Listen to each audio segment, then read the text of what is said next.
Hello बच्चों, रेजिडिविटी एक ऐसा टॉपिक है क्लास 10 फिजिक्स में जिसमें बहुत सारे बच्चे कंफ्यूज हो रहे हैं। तो आइए जल्दी से इसको समझने की कोशिश करते हैं। देखिए, हम लोग को पता है कि रेजिस्टेंस जो होता है वो डायरेक्टली प्रोपोर्शनल होता है यल के। दैट मीन जैसे जैसे लेंथ बढ़ाएंगे वैसे वैसे रेजिस्टेंस बढ़ेगा। और एरिया के इनवर्सली प्रोपोर्शनल होता है। That means area come means पतला वायर, पतले वायर का रेजिस्टेंस ज़्यादा होता है, मोटे वायर का रेजिस्टेंस कम होता है। तो आर इन दो बातों पर डिपेंड कर रहा है। तो अगर यहाँ से हम प्रोपोर्शनलिटी साइन हटाएंगे तो यहाँ एक कांस्टेंट आ जाता है जिसको रो कहते हैं, R H O. This rho is resistivity. इसी रो को क्या बोलते हैं? रेजिस्टिविटी, क्योंकि एक कांस्टेंट है। यहाँ से मैं रो का फार्मूला निकालता हूँ तो आर ए बाई एल आ जाता है। ध्यान रखें, रो के फार्मूले में आर ए बाई एल भले है लेकिन वो आर ए और एल पर डिपेंड नहीं करता। यहाँ पर लिखा है कि रो के फार्मूले में आर और ए और एल है बट रो इन पर डिपेंड नहीं करता। रो डिपेंड किस पर करता है? रो डिपेंड करता है मटेरियल पर और टेम्परेचर पर। जब तक आप, जैसे मान लीजिए मेरे पास एक कॉपर वायर है जिसकी लेंथ एल है, एक दूसरा कॉपर वायर है जिसकी लेंथ 5 एल है और दोनों 20 डिग्री सेल्सियस पर हैं, तो दोनों का रेजिस्टिविटी क्या होगा? सेम होगा। दोनों का रेजिस्टिविटी क्या होगा? सेम होगा। मतलब दुनिया में जितने भी कॉपर वायर हैं अगर वो 20 डिग्री पर लाए जाएंगे तो सबका रेजिस्टिविटी सेम होगा। और आपके लेवल पर जो क्वेश्चन पूछा जाएगा उसमें वो कभी भी टेम्परेचर को चेंज नहीं करेगा, केवल लेंथ और उसको चेंज करेगा। तो लेंथ चेंज करने से रेजिस्टेंस भले प्रभाव पड़ता है, रेजिस्टेंस भले बढ़ जाता है लेकिन रेजिस्टिविटी पर कोई प्रभाव नहीं पड़ता है। रेजिस्टिविटी बेटा तब बदलेगी जब तुम मटेरियल ही बदल दोगे या फिर किसी मटेरियल का टेम्परेचर बदल दोगे। टेम्परेचर बढ़ाने से रेजिस्टिविटी क्या होती है? बढ़ती है।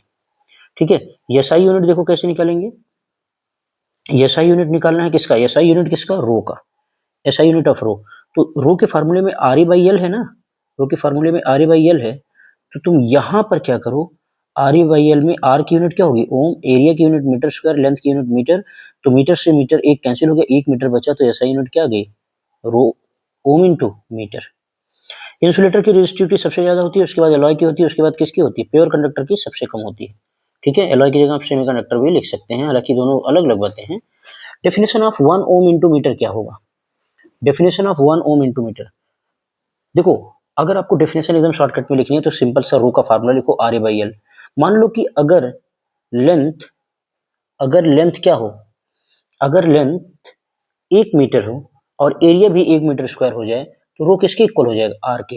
That means this resistivity is the resistance of that wire which have unit length and unit area.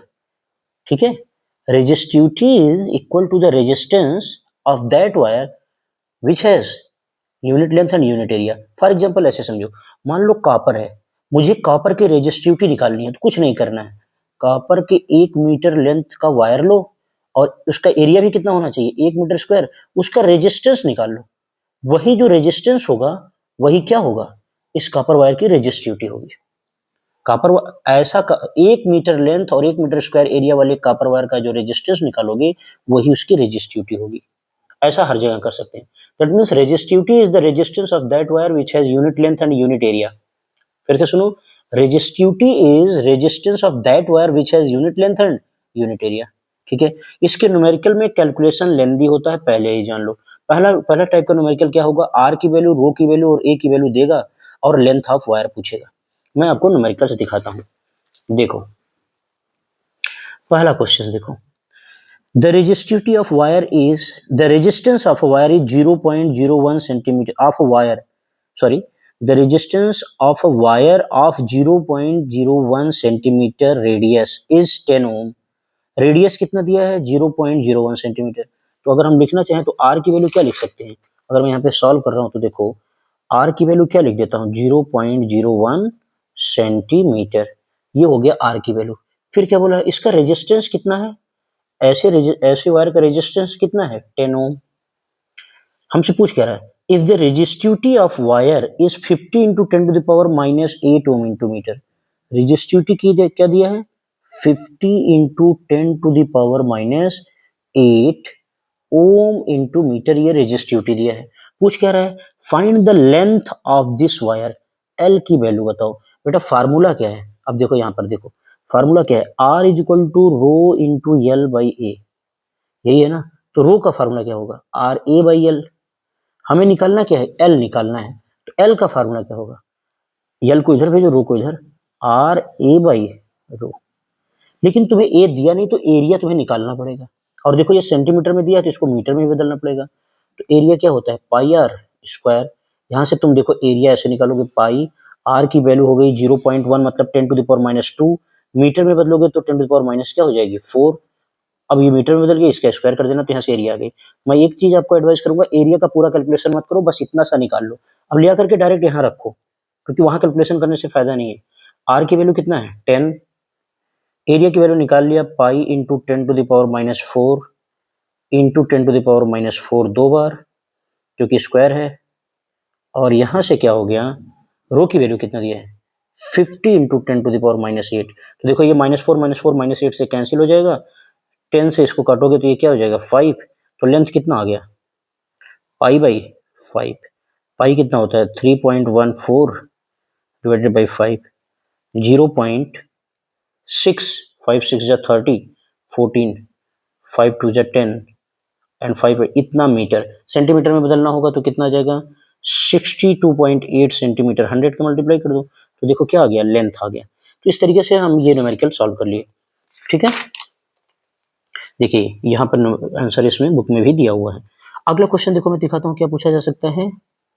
देखो ये what is electrical resistivity, resistivity को डिफाइन करो। Resistivity is the resistance of that wire which have unit length and unit area. Formula और SI unit लिख दो। Derive it's SI unit, मतलब unit को direct नहीं लिखना है, ऐसे जैसे मैंने निकाल के दिखाया है, ऐसे निकाल के दिखाया है, ऐसे डेराइव करके लेके आओ कि हाँ ये ओम इंटू मीटर कैसे आया, डेराइव करना है। In series, in a series electrical circuit comprising a resistor made up of metallic wire, the ammeter reads 100 milliampere. If length of wire is doubled, how will the current in the circuit change? देखो जब length of wire को double कर दोगे तो resistance भी double हो जाएगा, resistance double हो जाएगा तो करंट आधी हो जाती है, ये बात आप जानते हैं। ठीक है, यहाँ देखो एक question, calculate the resistance of 1 kilometre long copper wire of area of cross section इतना centimetre square, the resistivity of copper wire is इतना ओम इंटू मीटर। देखो ये तो एसआई में है ओम इंटू मीटर, इस सेंटीमीटर स्क्वायर को एरिया मीटर स्क्वायर में बदलोगे तो 10⁻² का होल स्क्वायर का मल्टीप्लाई करना पड़ेगा, मतलब 10⁻⁴ का मल्टीप्लाई करना पड़ेगा। और ये 1 किलोमीटर लेंथ है तो यल इक्वल टू 1 किलोमीटर में 1000 मीटर होता है, तो यल की वैल्यू आ गई। तो रो एल और ए की वैल्यू देखो 2 इंटू 10⁻² जो सेंटीमीटर में दिया था उसमें 10⁻⁴ का मल्टीप्लाई किया तो क्या आ गया, मीटर स्क्वायर आ गया। समझ गया कि नहीं? तो यहाँ से इसको सॉल्व किया तो ये आ गया। इस तरीके से ये क्वेश्चन है, आई थिंक आप समझ गए होंगे। और अगर मुझे कोई क्वेश्चन इसमें दिख रहा है, और ज्यादा क्वेश्चन तो इसमें दिख नहीं, लेकिन एक क्वेश्चन इस तरीके का भी पूछा जा सकता है कि जैसे मान लो कोई एक वायर है जिसका लेंथ यल है और रेडियस आर है, और उसका रेजिस्टेंस इस टाइम पे आर है, तो अगर मैं इसके रेडियस को आधा कर दूं और लेंथ को दोगुना कर दूं, ये कुछ भी कर सकता है, कोई जरूरी नहीं है यही करेगा। मतलब रेडियस को चेंज कर दिया और लेंथ को चेंज कर दिया तो इसका नया रेजिस्टेंस क्या हो जाएगा। तो देखो पहले पहले वायर का देखो अगर वही वायर है, मटेरियल दोनों वायर का सेम है, तो इनका रो क्या होगा सेम। रो तब तक नहीं बदलेगा जब तक मटेरियल नहीं चेंज हो जाता है। तो देखो इसके रेजिस्टेंस का फार्मूला होगा R equal to rho into L, और रेडियस आर है तो एरिया क्या होगा पाई R square.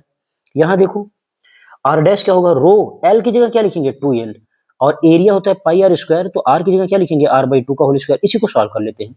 Row into 2l pi R square by 4, 4 ऊपर चला जाएगा 8 rho L upon pi R square. और ये चीज देखो ये रोयल अपन पाई स्क्वायर जो है पाई आर स्क्वायर है, इसको मैं r लिख सकता हूँ, तो r डैश इक्वल टू क्या आ गया 8r। ऐसे भी क्वेश्चन पूछे जा सकते हैं। कोई जरूरी नहीं है लेंथ और रेजिस्टेंस दोनों चेंज करे, कभी कभी केवल लेंथ चेंज करता है, कभी कभी केवल r चेंज करता है, कभी कभी दोनों चेंज कर देता है। जो जो चीज वो चेंज करेगा उसको आप पहले सिंपल फार्मूला लिख देंगे, अगले लिखते टाइम फार्मूले में जो जो वो चेंज किया रहेगा उसको चेंज चेंज करके रख देंगे।